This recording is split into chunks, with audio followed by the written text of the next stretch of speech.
BBC Sounds. Music, radio, podcasts. Yo, what's going on? This is the Youngblood podcast, so turn up that volume. Happy! Thank you so much for all the love you've been giving the podcast. I legitimately could not do this without you because this podcast is about you. Each week I talk to one of you about something big in your life.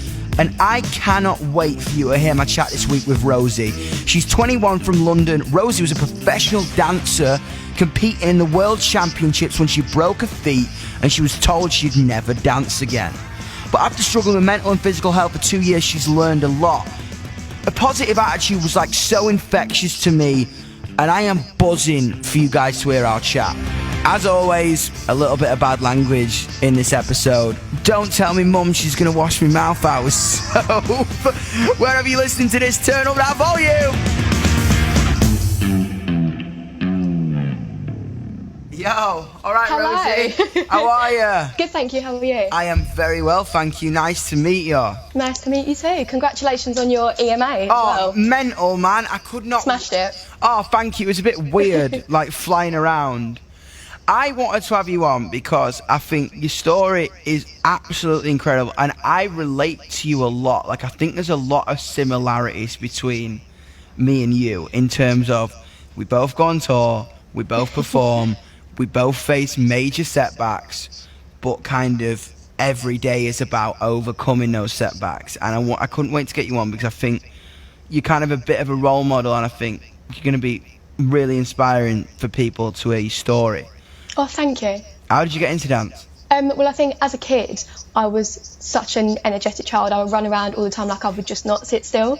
So obviously when you're younger, you get into things kind of like gymnastics and different types of sports.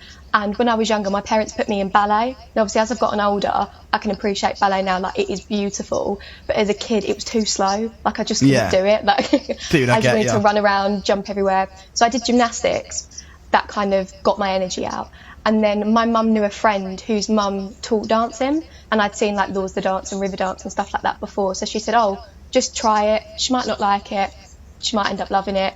And ever since then, it was 15, 16 years and I never looked back. Crazy. Bro, I was the same. Like, as a kid, I had this weird energy that like no one could put the finger on. Yeah. Have you seen that meme online? It's like, Billy, what you doing? What you got? He's like, a knife! And he's running around the garden. Have you seen that meme online?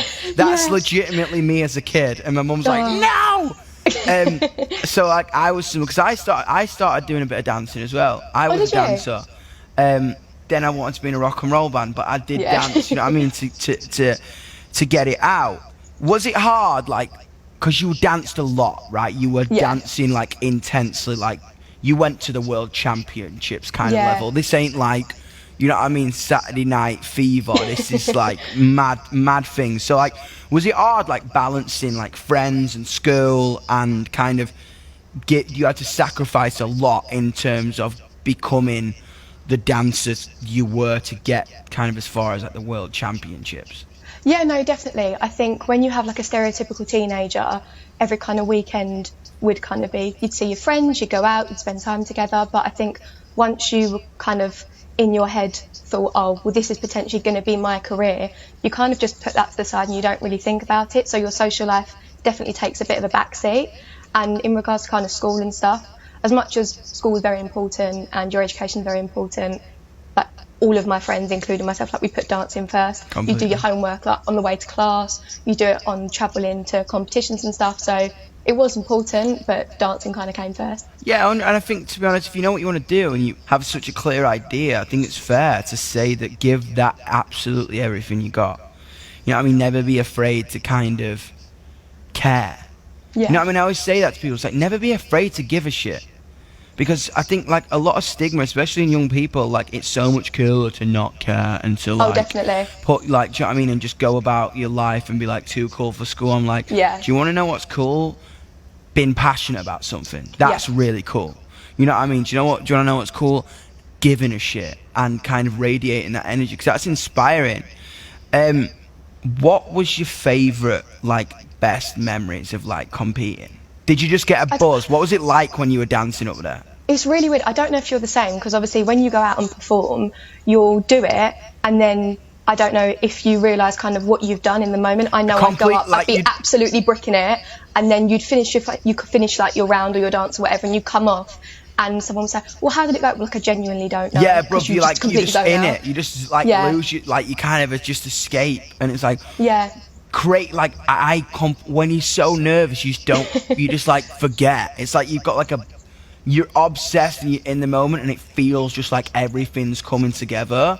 Yeah. And it feels like fire in snow or something. But when you get off stage, like, I don't remember a single moment of that.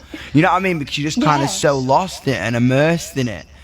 So you went to the World Championships and you broke your feet. Yeah. Yeah. I did. And what was it like? Because you performed whilst injured, right? So yeah, it was broken at the time that I was dancing. But you are literally the same person as me. Like, you just get on with it. I was in the West End for a bit. Oh really? Actually, wow. yeah, I was in Bugsy Malone in London. Oh wow. And with a choreographer called Drew McConey, I don't know if you know of him, and I actually did the same thing. I did 3 ligaments in my knee, and I've been rehearsing for 6 weeks. The week before the show was on, out, dancing career over. Do you know what I mean? Which was mental. Yeah. So I was like, that's why I couldn't wait to speak to you, because like, trust me, I relate to you heavy in that regard, and I know the kind of person you are. Like, when you want something that much, nothing is going to get in the way of you achieving it. And it's hard because sometimes you have to check in with yourself and go, I might be causing myself damage here and pain. You know what I mean? And it's hard to kind of process that. But I would say that to anyone out there listening, kind of take a breath and just always check in with yourself in times of like incredible stress, to think about your health as well, you know what I mean? Yeah, but definitely. Did you know in the moment you'd broken your feet, or was it more like an adrenaline got you through? Well, I think it was because I've broken both my feet. So I broke the first one the night before a competition in October a couple of years ago, and then you kind of get aches and pains all the time, so you never really notice it. But then kind of in the run up to the World Championships, I had a pain in the other foot, so I didn't know that it was broken at all. And obviously you dance on it, you're in a lot of pain, but I didn't find out until I'd come home and gone to the hospital and got my scan. So then afterwards they said, oh yeah, you've danced on it, it's broken.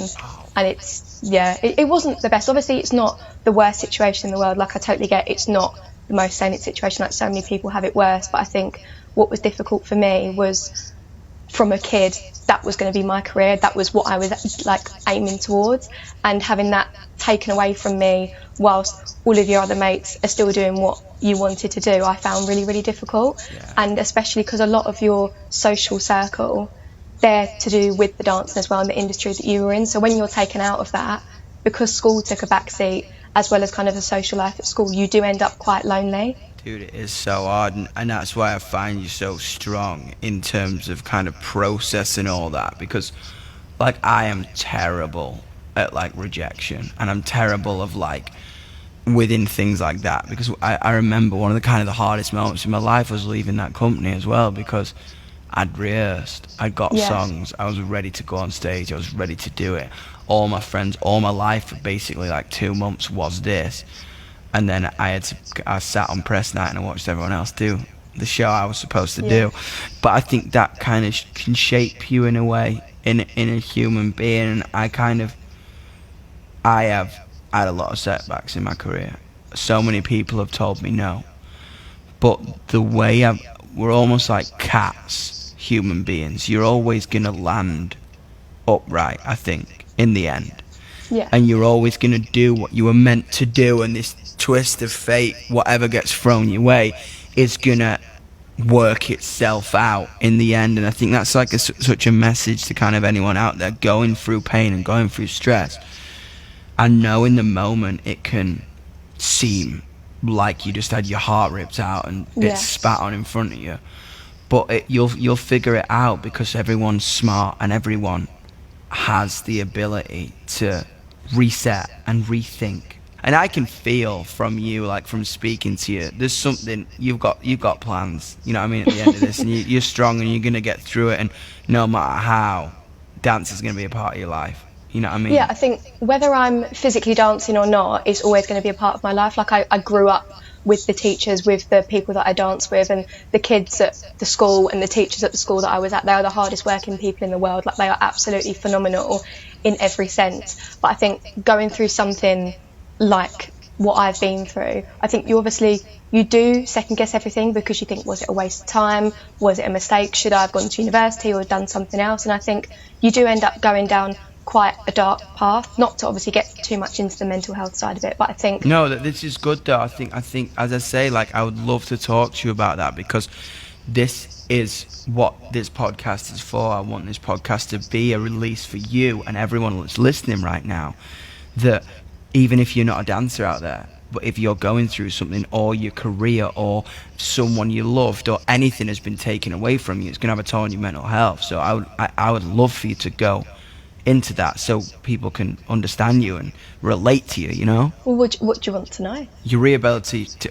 Your rehabilitation process. Mm-hmm. That must have taken its toll on your head a lot.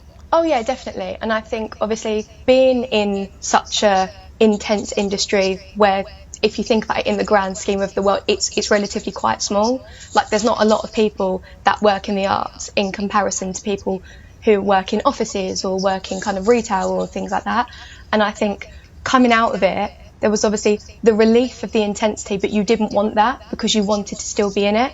And I think the uncertainty of not sure if you were even going to walk again properly, because obviously the bone that I did, it essentially holds the structure of your foot together, and being told you might not even walk again properly, let alone dance again, at 18 years old, when essentially you were at the beginning of your career, it was quite difficult. I mean, and I can imagine. Wow. Like the rehabilitation, obviously you do get a bit lazy, because when you've been doing it for such a long period of time, you do think, is this even worth it? It's not getting any better. Like, what is the point?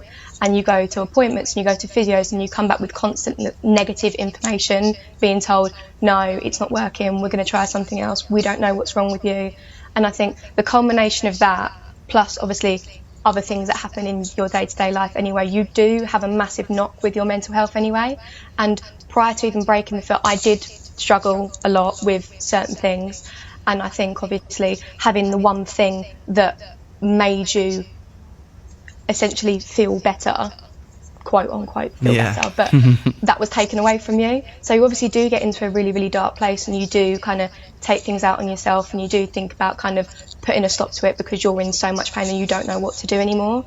But it's only until fairly recently I've kind of realised that your life is meant to be enjoyed, not endured. And even though there is a lot of shit, don't get me wrong, like, it will hit you from completely different angles whether you dance or not.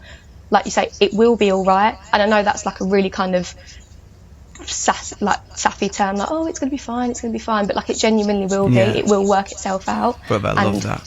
I wouldn't have done this before, like, to have a picture taken of me, or to even kind of go out socially, or to see anybody at all, absolutely used to terrify me. So I think doing this, especially with what you're doing now, just kind of talking to people and getting their voices heard and sharing different stories with different people that will obviously hopefully inspire people, it's brilliant. So this is such a positive thing, so thank you. No, thank you for coming on. Like, I couldn't wait to talk to you. And that idea that your life should be enjoyed, not endured, what a quote, man. That's sick.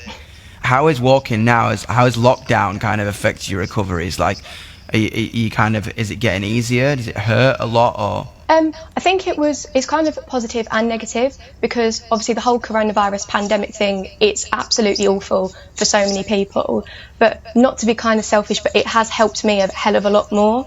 And I think because you were watching everybody else go and live their life, which is now something that you couldn't do. So the fact that the whole world had to stop. And can relate to you. I just felt a bit more kind of welcomed by everybody else, and a bit more accepted, like, hang on, everybody else is in a similar situation to you. Take your time, it will be all right. So you can have more patience with yourself to make yourself the best version.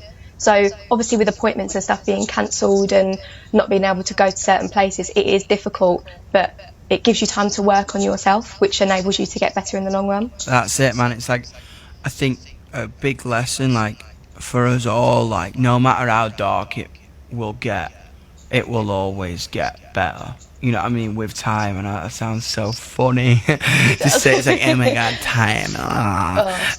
But it's gross like, as it sounds, it's so true. your passion and your courage, man, really like is inspiring to me. Thank you. I would love to. I could tell you were probably incredible. I'd love to see a video of you dancing. If you would literally like send it to my team, I would love to see you dance. Yeah, that's fine. I'll send it over. I would love to see you dance. Honestly, I really would. Like, Rosie, man, thank you so much for coming on. A pleasure. Thank you so much for having me. It's amazing. Keep being incredible and keep fighting. See you later. See you later. Bye. I cannot believe how inspiring Rosie is. Her outlook on life, I think, is something we can all really learn from. Just because things may not go our way and we have to deal with massive setbacks in our life that may change our whole perception on the way our life would be, taking everything positive from it is so important.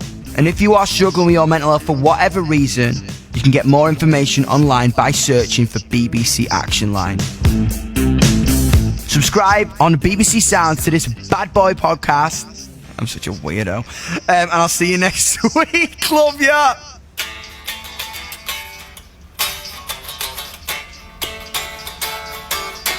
It's Motley Crue.